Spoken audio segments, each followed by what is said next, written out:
Hello and welcome again to our marketing channel. Today we're talking about branding and the importance of branding and how to do it well. So stay tuned. This is going to be a great discussion. And we've decided to do it in two parts. And back with me again is Nate Grossman of GHD Unlimited. And I am Simone Henry of Eshe Marketing.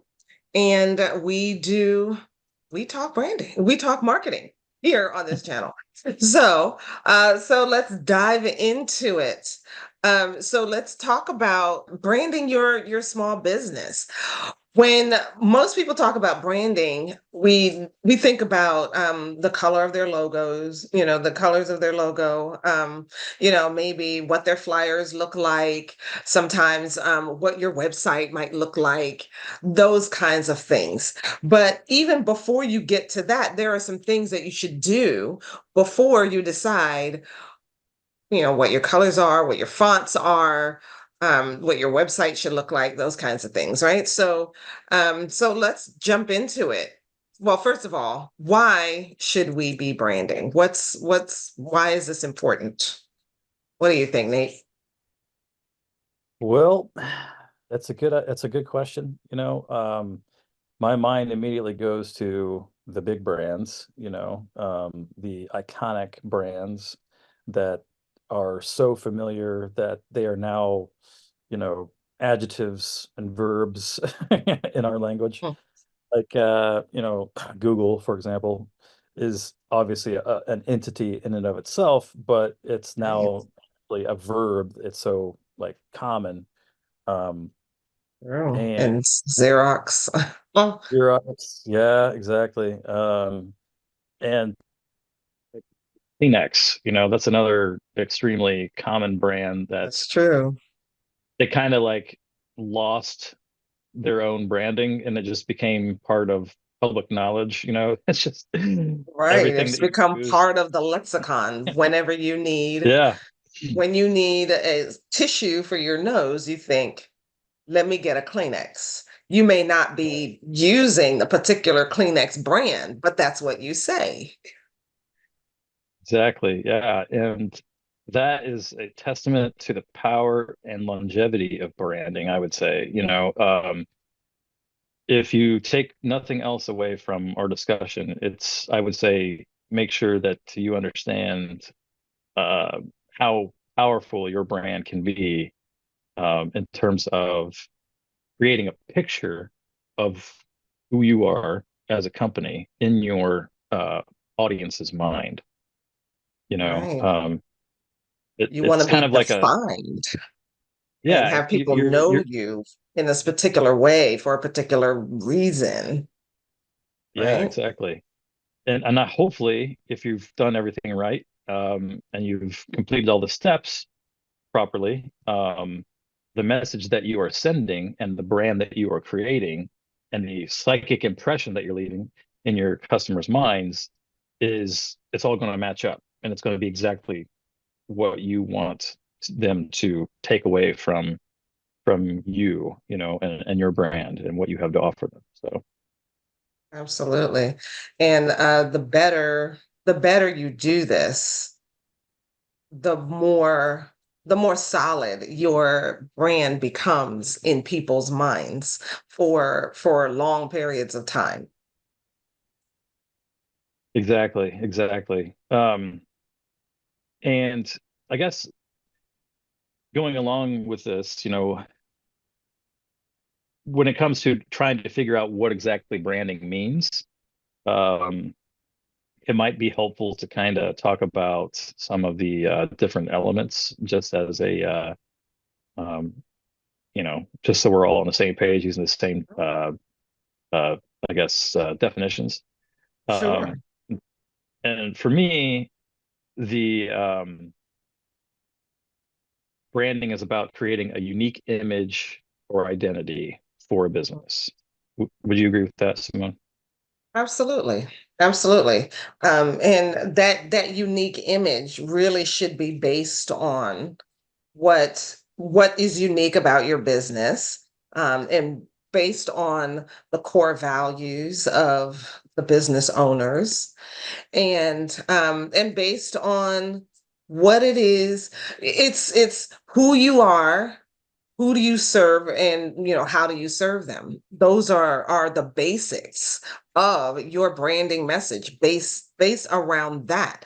So who you are, that's your core values, what makes you unique, who are you serving, that's your ideal client. And then what do you do for them based on the problem that you're solving? How do you solve them? What kind of solutions you provide, and and how you provide them? All of that is part of your branding, right? McDonald's and Burger King do the same thing, but they have very different branding. And when you think about them, you think about them in different ways, right? You go to McDonald's for a quick meal, mostly the three staples, right? The burger, the fries, and the drink. And it's quick, you get in, you leave, right? Whereas at Mhm. Burger King, you might feel like, okay, it's a better burger, it may be bigger. And you can kind of, their slogan is get it your way, right? You can customize it to how you like it. But ultimately, you're getting the same thing at both fast food chains, right? Yeah, yeah. I think those are known as substitute goods. Like you can easily substitute one for another, and so Mhm. that makes for a highly competitive market in general. And this is one way that brands in that type of a market can help to really differentiate themselves, and why it's really important for brands in that particular type of market to do so. You really have to stand out and get lodged in people's brains for a certain thing, right? Like, Burger King has their king mascot, right? And McDonald's has, of course, Ronald McDonald mascot. This is all part of like the personification of the brand, and um, it's it's very important, and it makes it easier for humans to kind of differentiate in their minds if they're actually thinking about like a person and that kind of stuff too. So that's kind of going off a little bit off a tangent there, but um, it's all part of branding, But uh, Absolutely. th yeah. Yeah. So, So like, sorry, going back to that, yeah. based on what you just said, part of it is solidifying in the customer's mind, what do they want to be?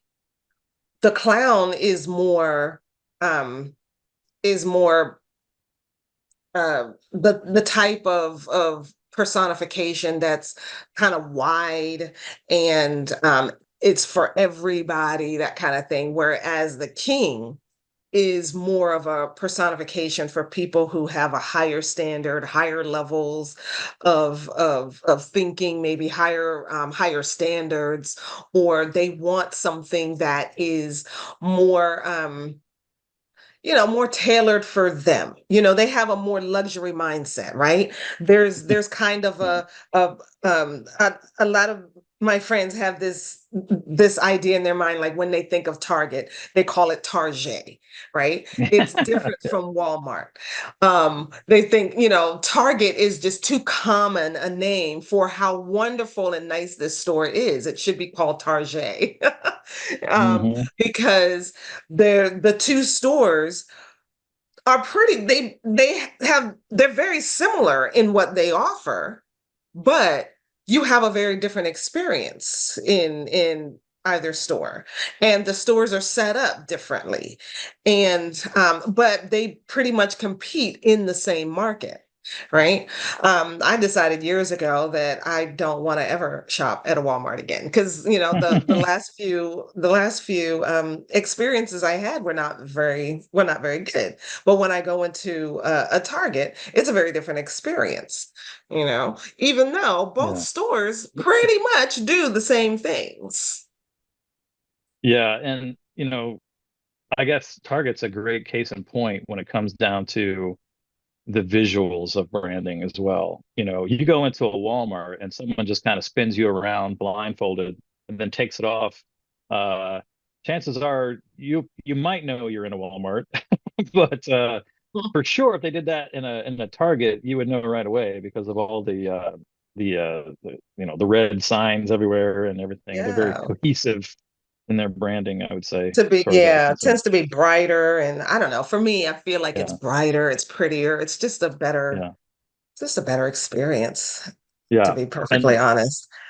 yeah, I haven't and compared the like part, prices and all the rest of it, but yeah, part of your branding is, yeah, okay, we're talking about logos, right, and we're talking about colors and design consistency and messaging and all that, but then it's also um, the experience that you're providing once they're actually in your store, assuming that you have a brick and mortar, or absolutely. even like the experience that they're having when they're actually working with you.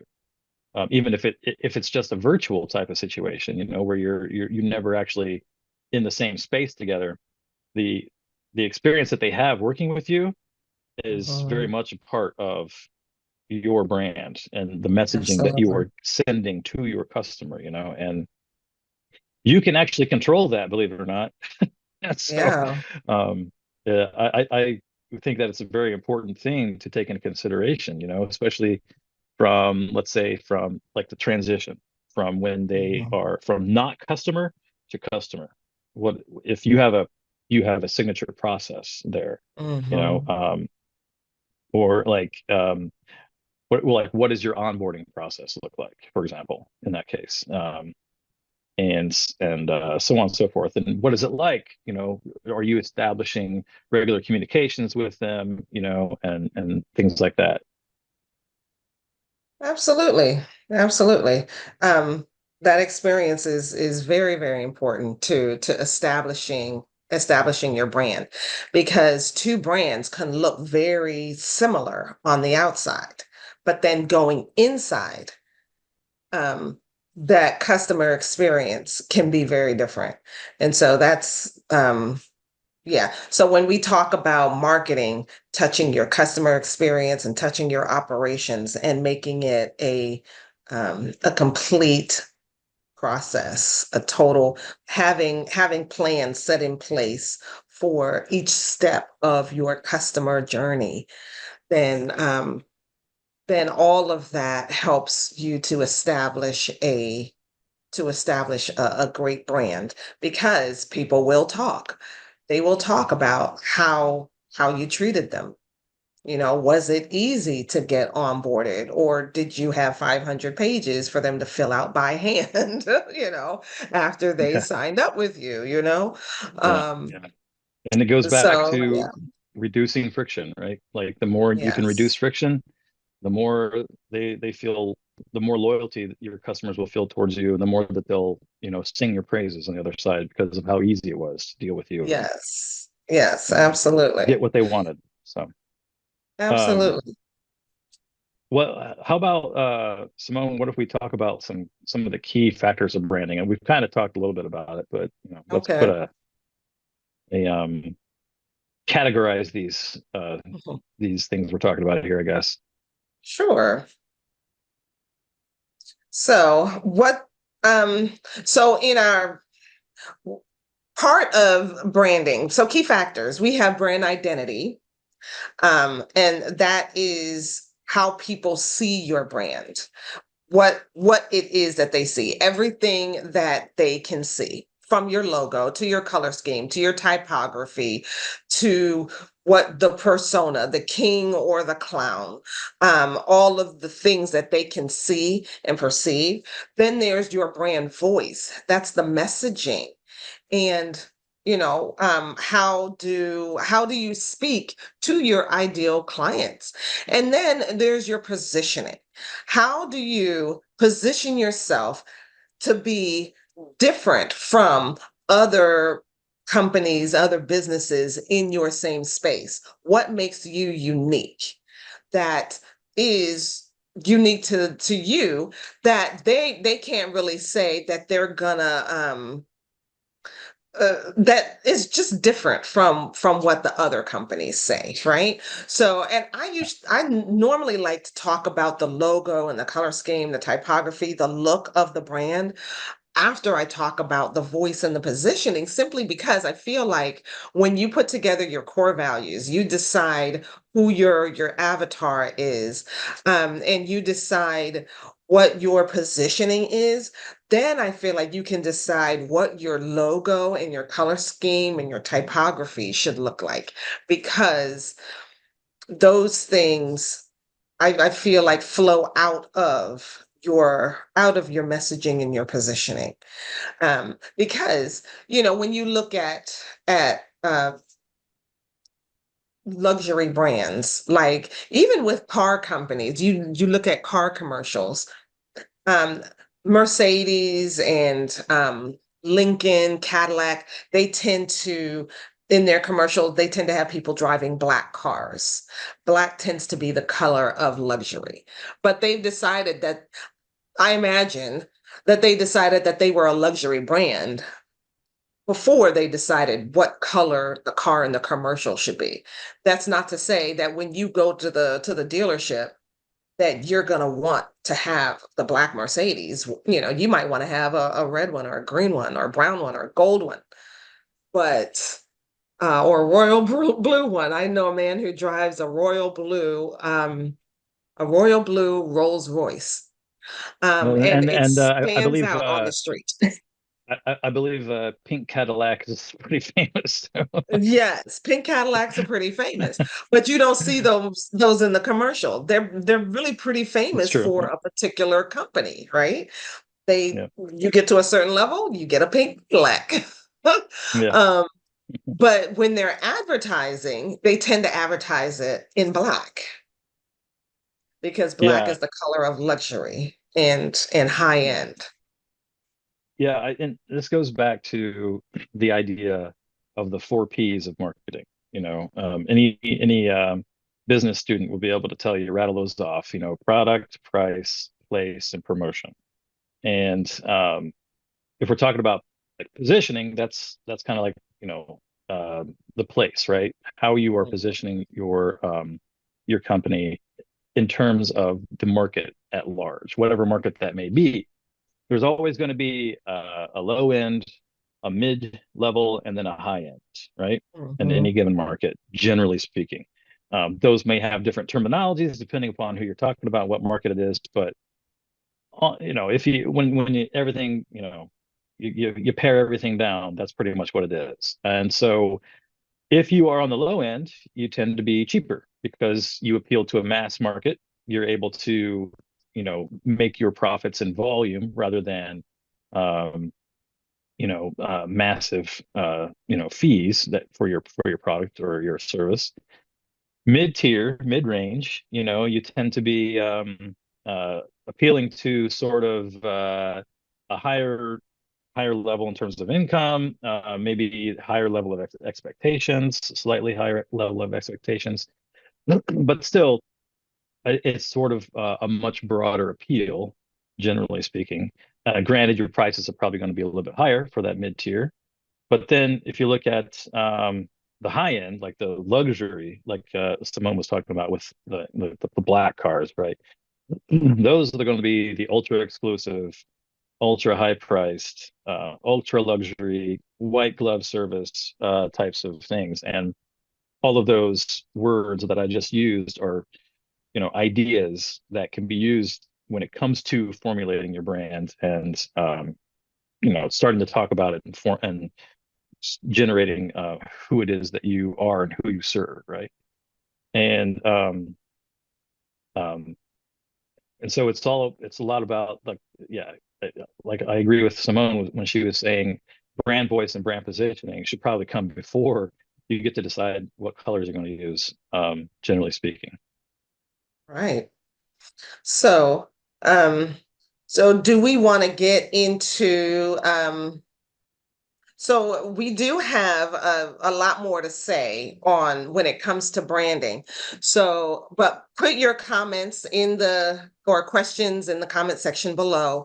Let us know your biggest takeaway from this discussion. We are going to do a part 2 on this in our next video, so stay tuned. Where we're going to talk about developing a strategy. How do you build and strengthen your brand so that you can one day be like McDonald's and everybody recognizes your logo. um and they know what you stand for because you've been out there in the market and you've built up some brand awareness. um let's so we'll talk about that, and then we'll talk about practical tips and strategies for overcoming challenges with your brand, and talk about some practical resources and tips that we can give you to help you build up your brand. But in the meantime, decide who you are, what are your core values, what's your unique position in the market. We like to call it your unique selling proposition, your USP. What makes you different from others, or from somebody who is the exact same? Um, and who's your avatar? What are their problems, and what are you doing to solve them, and how are you solving them? Those things make all of that together make you unique. So and you are unique, and also, your marketing should be unique. yeah, I totally agree. I was going to add, when you start to figure that out, you can start to figure out, you know, how you should sound for those people, what things they're concerned about, what things you are going to be talking about, saying, you know, and so on and so forth. And that's part of going back to brand voice, right? Are you going to be talking to ultra luxury as if they are college students, for example? Probably not. So, it just wouldn't mesh most likely. Anyway, so yeah. Right. Okay, so thank you for watching. We will be back. Um, Remember to help to build our channels out by liking and sharing this video, subscribing to our channel, and commenting. Oh, and yeah, I did say like, right? Yeah. Myron always says, do the YouTubey things. Yeah. And we'll see you again next time.